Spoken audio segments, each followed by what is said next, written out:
ইতিহাসের পাতায় আমরা অনেক পরাক্রমশালী রাজা ও সম্রাটের গল্প পড়েছি, যাদের বিশাল সৈন্যবাহিনী ছিল, যারা তলোয়ারের জোরে পৃথিবী জয় করেছিলেন।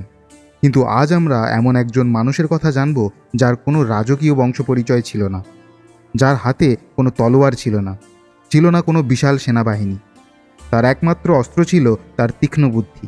তিনি এমন এক মানুষ যিনি নিজের মেধা ও কূটনীতির জোরে একটি শক্তিশালী সাম্রাজ্যের পতন ঘটিয়েছিলেন, যিনি রাস্তার এক সাধারণ পিতৃহীন বালককে তুলে এনে বসিয়েছিলেন অখণ্ড ভারতের সিংহাসনে।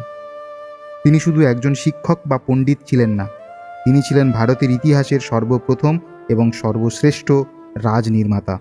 পাশ্চাত্যের পণ্ডিতরা তাকে ভারতের ম্যাকিয়াভেলি বলে থাকেন, কিন্তু ইতালির কূটনীতিবিদ ম্যাকিয়াভেলির জন্মের প্রায় 1800 বছর আগে তিনি রাজনীতি, অর্থনীতি এবং রাষ্ট্র পরিচালনার যে নিখুঁত রূপরেখা তৈরি করে গিয়েছিলেন, তা আজও বিশ্বে তাবড় তাবড় রাজনেতাদের কাছে এক বিস্ময়।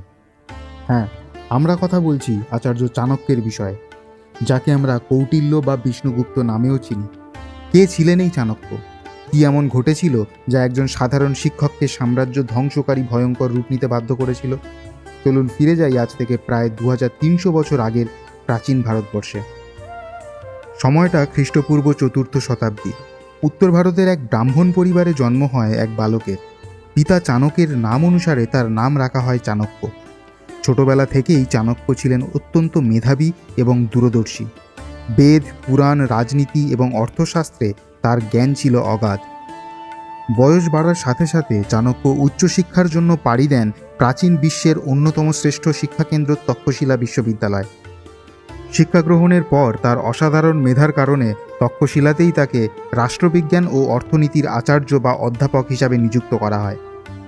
সেখানে তিনি শুধু বইয়ের শিক্ষাই দিতেন না, ছাত্রদের বাস্তব দুনিয়ার রাজনীতি ও কূটনীতির পাঠও দিতেন। চাণক্যের জীবন হয়তো তক্ষশিলার একজন সম্মানীয় অধ্যাপক হিসাবে শান্তিতে কেটে যেত, কিন্তু নিয়তি তার জন্য অন্য এক বিশাল পরিকল্পনা করে রেখেছিল। সেই সময় ভারতবর্ষ কোনো এক অবিভক্ত রাষ্ট্র ছিল না।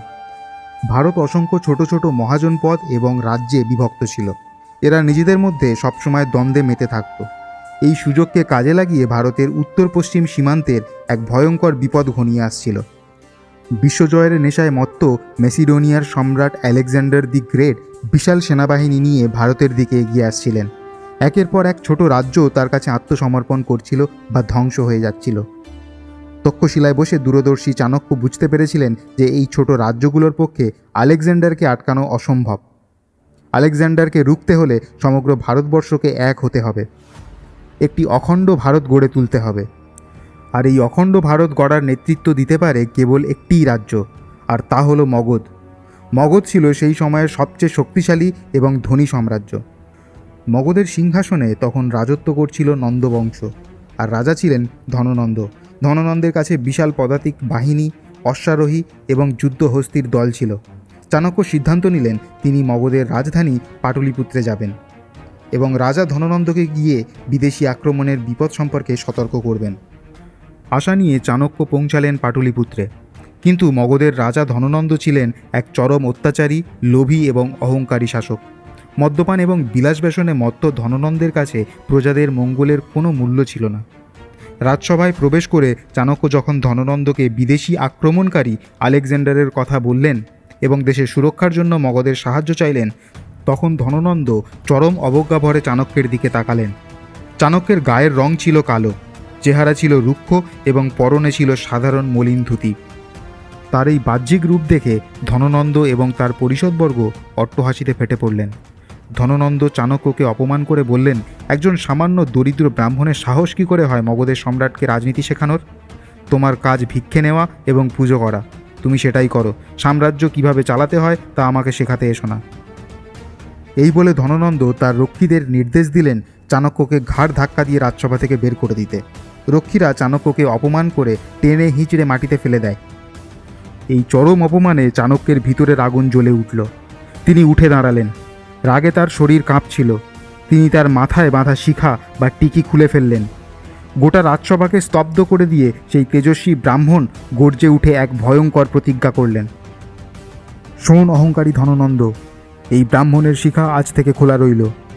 ততদিন আমি এই শিখা বাঁধব না যতদিন না আমি তোর এই অহংকারী নন্দবংশকে সমূলে উৎপাটিত করছি। তোর ধ্বংসের দিন ঘনিয়ে এসেছে ধননন্দ। এই প্রতিজ্ঞা শুধু একজন অপমানিত মানুষের রাগ ছিল না, এটি ছিল একটি নতুন সাম্রাজ্য, একটি অখণ্ড ভারত গড়ার প্রথম শঙ্খধ্বনি। মগধের রাজসভা থেকে চরম অপমানিত হয়ে বেরিয়ে আসার পর চাণক্যের বুকে জ্বলছিল প্রতিশোধের আগুন। কিন্তু তার হাতে না ছিল কোনো সৈন্যবাহিনী, না ছিল কোনো অর্থ। তিনি জানতেন শক্তিশালী ধননন্দকে হারাতে গেলে এমন একজনকে প্রয়োজন যার মধ্যে একজন আদর্শ এবং পরাক্রমশালী রাজার সমস্ত গুণ রয়েছে। শুরু হলো এমন যোগ্য শিষ্যের খোঁজ। খুঁজতে খুঁজতে একদিন চাণক্য বিন্ধ্য পর্বতের কাছে একটি গ্রামে এসে পৌঁছান। সেখানে তিনি দেখেন কিছু ছেলে মিলে একটা খেলা খেলছে, যাকে বলা হতো রাজক্রীড়া। একটি ছেলে রাজার আসনে বসে আছে, আর অন্য ছেলেরা তাদের বিচার নিয়ে আসছে তার কাছে। চাণক্য লুকিয়ে অবাক হয়ে দেখলেন ওই বয়সের ছেলেটি কি অসাধারণ বুদ্ধিমত্তা, নির্ভীকতা এবং ন্যায়ের সঙ্গে বিচার করছে। ছেলেটির চোখ মুখে এক অদ্ভুত তেজ। চাণক্য বুঝতে পারলেন এই সেই হিরে যাকে তিনি খুঁজছিলেন। এই ছেলেটির নাম ছিল চন্দ্রগুপ্ত। চাণক্য জানতে পারলেন চন্দ্রগুপ্ত একজন পিতৃহীন বালক, যাকে এক শিকারী লালন পালন করেছে। চাণক্য সেই শিকারীকে 1000 কর্ষাপণ বা রৌপ্য মুদ্রা দিয়ে চন্দ্রগুপ্তকে নিজের সাথে নিয়ে যাওয়ার অধিকার কিনে নিলেন। এরপর চাণক্য চন্দ্রগুপ্তকে নিয়ে পাড়ি দিলেন তক্ষশিলায়। তক্ষশিলায় শুরু হলো চন্দ্রগুপ্তের এক কঠোর জীবন। টানা 7 থেকে 8 বছর ধরে চাণক্য নিজে তাকে বেদ, রাজনীতি, অর্থনীতি, অস্ত্রবিদ্যা, যুদ্ধকৌশল এবং কূটনীতির উপরে সমস্ত পাঠ দিলেন। চাণক্য তার সমস্ত জ্ঞান, তার সমস্ত অভিজ্ঞতা ঢেলে দিলেন এই বালকের মধ্যে। চন্দ্রগুপ্তকে তিনি শুধু একজন যোদ্ধাই বানালেন না, বানালেন একজন দূরদর্শী রাষ্ট্রনেতা। চাণক্যের কঠোর শাসনে এবং শিক্ষায় চন্দ্রগুপ্ত পরিণত হলেন এক অপ্রতিরোধ্য সৈন্যাধ্যক্ষে। শিক্ষা শেষ হবার পর চাণক্য এবং চন্দ্রগুপ্ত মিলে একটা ছোট্ট সেনাবাহিনী তৈরি করলেন। তাদের লক্ষ্য ছিল একটাই, মগধের পতন। কিন্তু প্রথম আক্রমণেই তারা এক চরম ভুল করে বসলেন। আবেগে এবং প্রতিশোধের বশবর্তী হয়ে তারা সরাসরি মগধের রাজধানী পাটলিপুত্রে আক্রমণ করে বসলেন। কিন্তু ধননন্দের বিশাল সেনাবাহিনীর সামনে তাদের এই ছোট্ট বাহিনী টিকতেই পারল না। শোচনীয়ভাবে হেরে গিয়ে চাণক্য এবং চন্দ্রগুপ্তকে প্রাণ বাঁচাতে জঙ্গলে পালিয়ে যেতে হলো। পরাজয়ের গ্লানি নিয়ে আত্মগোপন করে থাকার সময় একদিন এক অদ্ভুত ঘটনা ঘটল। চাণক্য ছদ্মবেশে এক গ্রামের পাশ দিয়ে যাচ্ছিলেন। তিনি দেখলেন এক মা তার ছোট্ট ছেলেকে গরম রুটি খেতে দিয়েছেন। ছেলেটি রুটির মাঝখান থেকে কামড় দিতেই তার আঙুল ও মুখ পুড়ে গেল। তখন সেই মা তার ছেলেকে বলল, তুই তো দেখছি চাণক্যের মতো বোকা। চাণক্য যেমন রাজ্যের সীমানা দখল না করে সরাসরি মাঝখানে বা রাজধানীতে আক্রমণ করে হেরে গেল, তুইও তেমনিই রুটির ধারগুলো না খেয়ে একেবারে মাঝখানে হাত দিয়ে দিয়েছিস। গরম রুটি সবসময় একটু আস্তে ধার থেকে ভেঙে ভেঙে খেতে হয়, তবেই মুখ পড়ে না। এই সামান্য গ্রাম্য মহিলার কথা চাণক্যের চোখ খুলে দিল। তিনি তার জীবনের অন্যতম বড় শিক্ষাটি পেলেন। তিনি তার ভুল বুঝতে পারলেন। তিনি জানতেন বুদ্ধিমান মানুষ সেই যে নিজের ভুল থেকে শিক্ষা নেয়। চাণক্য বুঝতে পারলেন সরাসরি শক্তিশালী রাজধানীর উপরে আক্রমণ করা চরম বোকামি। প্রথমে মগধ সাম্রাজ্যের সীমানায় থাকা ছোট ছোট রাজ্যগুলোকে জয় করতে হবে, শত্রুর যোগাযোগ বিচ্ছিন্ন করতে হবে এবং চারপাশ থেকে শত্রুকে দুর্বল করতে হবে। চাণক্য তার কৌশল পুরোপুরি বদলে ফেললেন। শুরু হলো চাণক্যের সেই বিখ্যাত চাণক্য কূটনীতি। তিনি চন্দ্রগুপ্তকে সাথে নিয়ে উত্তর পশ্চিম ভারতের ছোট ছোট রাজ্যগুলির সাথে সন্ধি করতে শুরু করলেন। আলেকজান্ডারের মৃত্যুর পর যে গ্রিক সেনাপতিরা ভারত শাসন করছিল, চাণক্যের গুপ্তচররা তাদের মধ্যে বিভেদ সৃষ্টি করল। চন্দ্রগুপ্তের সাহায্যে উত্তর পশ্চিম ভারতকে বিদেশি শাসন থেকে মুক্ত করলেন চাণক্য। হিমালয়ের রাজা পর্বতকের সাথে তিনি হাত মেলালেন। এরপর চাণক্য তৈরি করলেন তার সবচেয়ে ভয়ঙ্কর অস্ত্র বিষকন্যা। সুন্দরী মেয়েদের ছোটবেলা থেকে অল্প অল্প বীজ দিয়ে বড় করে তোলা হতো, যারা শত্রুপক্ষের রাজাদের কাছে গিয়ে তাদের হত্যা করত। চাণক্যের গুপ্তচরদের জালের বিস্তার এমন ছিল যে মগধের রাজপ্রাসাদের ভেতরের খবরও তার কাছে সবার আগে পৌঁছাতো। চারপাশ থেকে সমস্ত শক্তি সঞ্চয় করে চাণক্য ও চন্দ্রগুপ্ত এবার এক বিশাল সৈন্যবাহিনী তৈরি করে এগিয়ে চললেন মগধের দিকে। শুরু হলো এক রক্তক্ষয়ী সংগ্রাম।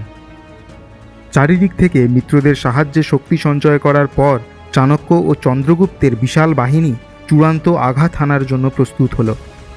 এবার তারা আর কোনো ভুল করলেন না। সরাসরি রাজধানীতে আক্রমণ না করে তারা মগধের চারপাশের ছোট ছোট দুর্গ এবং রাজ্যগুলিকে দখল করতে শুরু করলেন। চাণক্যের নিখুঁত রণনীতি আর গুপ্তচরদের ছড়ানো বিভ্রান্তি এবং চন্দ্রগুপ্তের বীরত্বের সামনে ধননন্দের বিশাল বাহিনী তাসের ঘরের মতো ভেঙে পড়তে লাগলো। অবশেষে সেই দিনটি এলো।